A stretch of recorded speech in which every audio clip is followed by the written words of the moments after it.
Jumping into 3.2b is in Bravo, example 3. They give us an example here.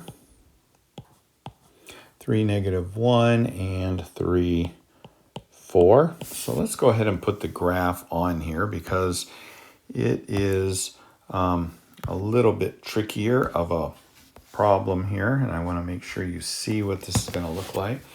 Again, remember I said that slope is represented by an m, and that equals the change in y over the change in x. Another way to write the change of y over the change of x, I mean there's always lots of ways to do it, is y1 minus y and x1 minus x. That just means that we're going to subtract our y values here and here, and we're going to subtract our x values. That's all that means. Nothing fancy. Most books are not going to use this delta y over delta x. They will use this here. So get used to using that. So that being the case, m equals -1 minus 4 over 3 minus 3. So that means our slope is -5 over 3 minus 3 is 0.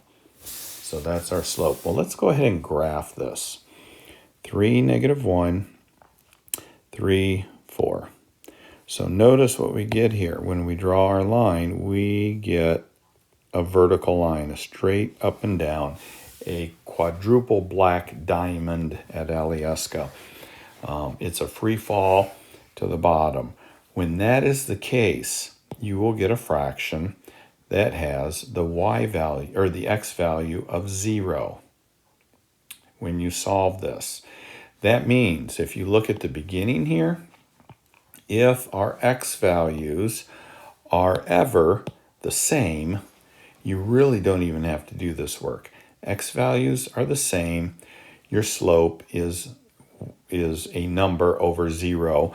But whenever you have a number over 0, if you remember fractions, that does not exist. You get the null set. You get the empty set. There is not a slope that has a number over 0. So there's not an answer there. This is not equal to 0. It means that the slope is undefined. It does not exist. Now, sometimes you will get, well, in fact, let's make one of these up. If, for instance, let's switch these numbers around here. Let's switch them to -1, 3 and 4, 3. Now notice here, the y values are the same here instead of the x values being the same. So let's see what happens when we graph that. So again in blue, -1, 1, 2, 3, 4, 1, 2, 3. What do we get here? We get a horizontal line. So whenever the y values are the same, we get a horizontal line. And the slope of a horizontal line, if we use this formula here, is going to be 1y minus the other one over 1x minus the other x. So 3 minus 3 is 0 over -5. Now, when you get that, 0 over -5 is possible. 0 over -5 is 0. So a horizontal slope or a horizontal line always has a slope of 0.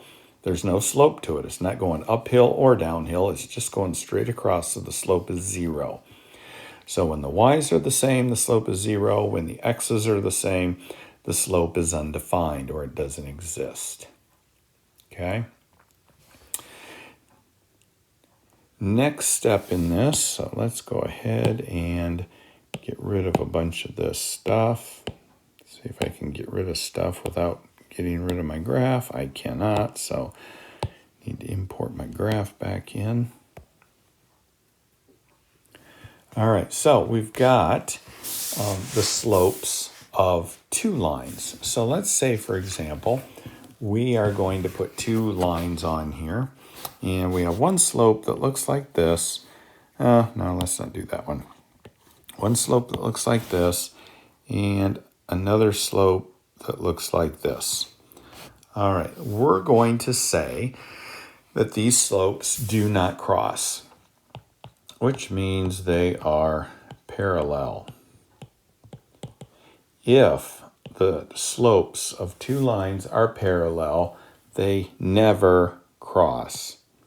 They never cross. There's no intersection. They're not like, they're not like this here that crosses. They never touch each other. None of the points on here will ever match the points on here because they are just as far apart here as they are here. Okay, so they're considered parallel. If that's the case, what would you say about the slope of this line compared to the slope of this line? They would be the exact same. The slopes are the same. So if, on the other hand, let's get rid of this red one and put another red one in here. Let's say that we have a slope there that is perpendicular. Perpendicular means that the angle between these two, where they cross, is 90 degrees. If you remember that. So perpendicular, they cross at one point. So let's say, for example, the slope of the red line is, let's say, 5/2. That's the red line. It goes uphill from left to right, so I know it's a positive. And this slope, we can just, if we know that it's perpendicular, we know what this slope is without even having to do the work. It is this slope turned upside down with the sign changed. So the blue line would be 5/2 turned upside down with a different sign, because notice we go left to right uphill, positive slope, left to right downhill, negative slope. So this is 5/2, so flip this over, 2/5. Now the book has a way of doing this where they just say if you take the two slopes, multiply them together, you will always get -1. Okay, so -1 when you multiply the slopes together means that they're perpendicular to each other. But if you just flip them over and take the opposite sign, you know they're perpendicular, so you don't even have to do that multiplication. You just know that that's true. Okay, so this is a chance for you to see how slope is used in the real world. This is a graph here that in 1955, gas was selling for 29 cents a gallon. In 1960, these are the prices per gallon, and this is the year. So when I started driving around 1975, gas was about 50 cents a gallon. But remember, minimum wage, which I was working at a drugstore then at 16 years old, and I was making, I think, $2.50 an hour. So if you look at the price of gas compared to what minimum wage was, there's a big difference here. All the way to 2015, where the average price of gas was $2.40. So we're going to say that this was $2.40. Let me make that bigger. 2.4. And that was in 2015. And let's go all the way back to 1955. So that is going to be 29 cents in 1955. All right, so let's write this correctly. I did not write it very well here, but let's say that this is our x-axis and this is our y-axis. So let's write it correctly.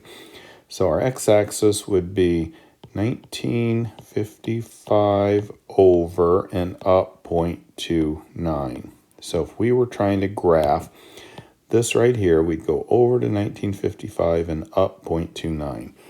So let's get rid of that. This other one in 2015 would be 2015, and we are at $2.40. Okay, So if we wanted to find the change in how much you were paying for gas, we could look at a line from here all the way down to 2015. There, that isn't very straight. But what we're looking at is the slope of that line. So let's go ahead and find the slope. So remember, the slope is the change in y over the change in x. So I don't think I went over this when I first put this on here.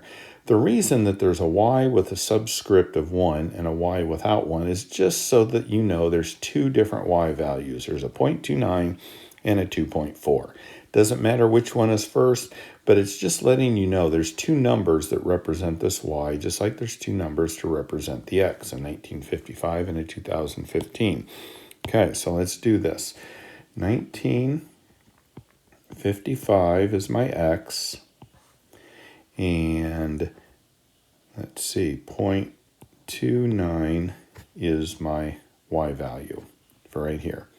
I'm going to subtract my y value here of 2.4 over 2015. Okay, so one of the things that gets to be frustrating for folks is like, oh great, now I'm subtracting a bigger number from a smaller number and I don't like that. Well, if you don't like it, let's flip it around. Let's use this as my y, 2.4. And let's use 2015 as my y, or my x. So you just switch it around if you don't like to deal with the negatives. Okay, so 2.4 minus 0.29 is 2.11 over 60. I'm going to divide that out, and I get 0.0352. And if we change this from a decimal to pennies, we move this decimal over 2, and we get 3.52 cents per year. That's the change per year from 1955 to 2015. Price of gas went up 3.52 cents per gallon per year. If we wanted to find out how much it increased from here to here, we would just use the price here